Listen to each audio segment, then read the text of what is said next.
Hey everybody, in this video I want to make the Mandalorian symbol that Din Djarin has. I think this will be great. I'm going to see if I can just do it on the board that I did the smiley face on. So what I'm going to do is, instead of use this part of the board, I'm going to measure the distance from this part all the way up to here and see what happens. But before I do that, I'm going to loosen up these grips here and move the board forward so I have some more real estate to play with. Okay. Depending on how tight you got these, I have more of a workout than you planned.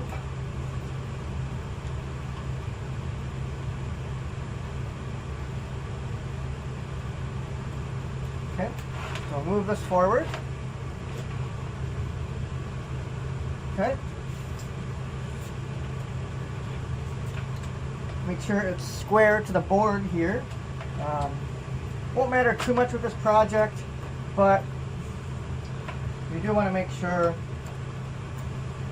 if you're making a cutting board or something like that, you're definitely going to want to do that, or make a fence, something to that effect, where you can guarantee the position of your rectangle or square, what have you.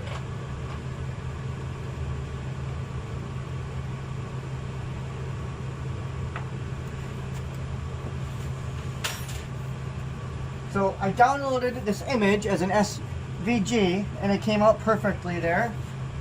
All I'm doing is a contouring tool path. Okay. I am going to go down deep on this one, deeper than the smiley face in my other video, just to make sure I have some good contour there. So what I did was I want to go down to 0.4 inches on my screen. This is 0.75, and if you aren't sure what workpiece thickness you have, you got to get one of these. Okay, you got to get one of these meters, these digital meters, electronic digital calipers. If you don't have that, you're going to have a bad day. Okay, so I sized my board up. Okay, so I'm going to move this down a little bit, just because now I moved my board. But I want to be careful too that my router can actually get down here. When you have this many pieces here, it can be tricky to drag the whole thing down. Your computer could get slow, it could stall a little bit, so you want to be careful with that. Okay. Alright. So now we have this a little lower on our workpiece there. And let's see if we can get some of this magic done.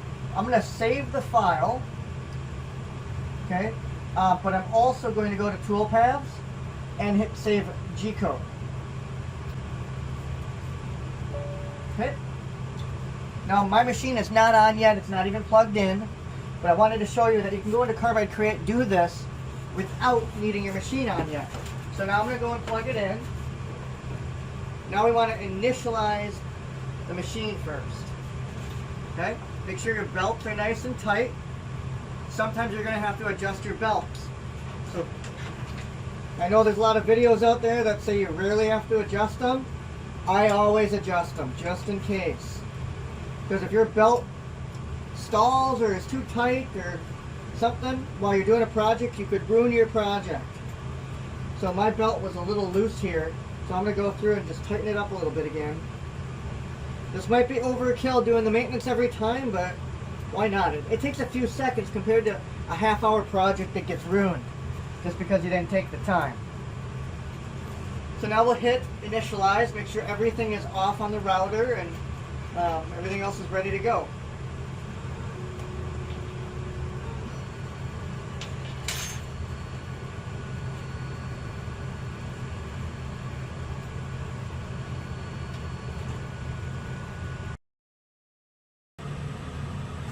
Okay, now once that tool loaded, resume. It's going to go over to the bit setter here.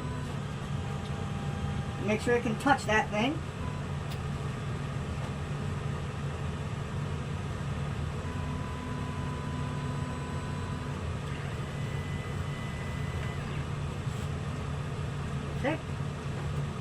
tighten up my cords here a little bit.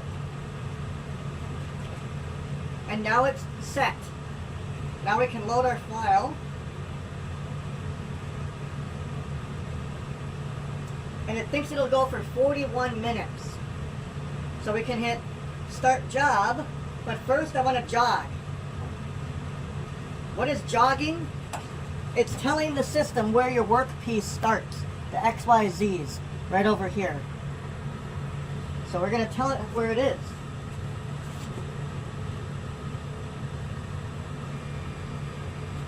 So we're moving over to that corner.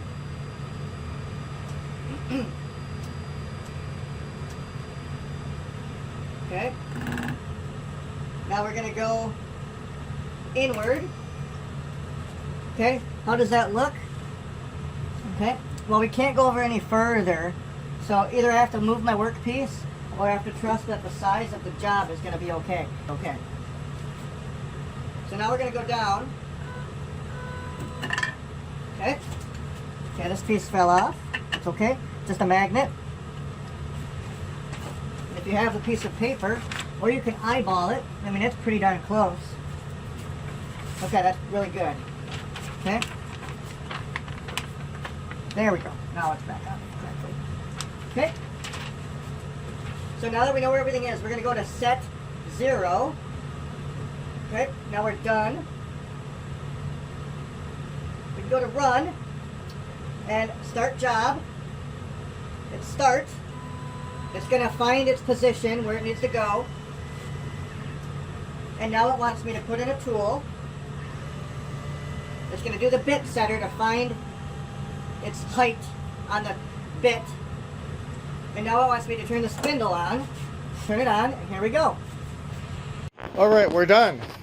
Now, there's a problem that occurred, and I should have stopped it right away. You see how the tusk over here couldn't quite do the job? And see how it's offset over here? It's because of this thing here. It hit up against the fence, and I didn't do anything about it. I lost that much material.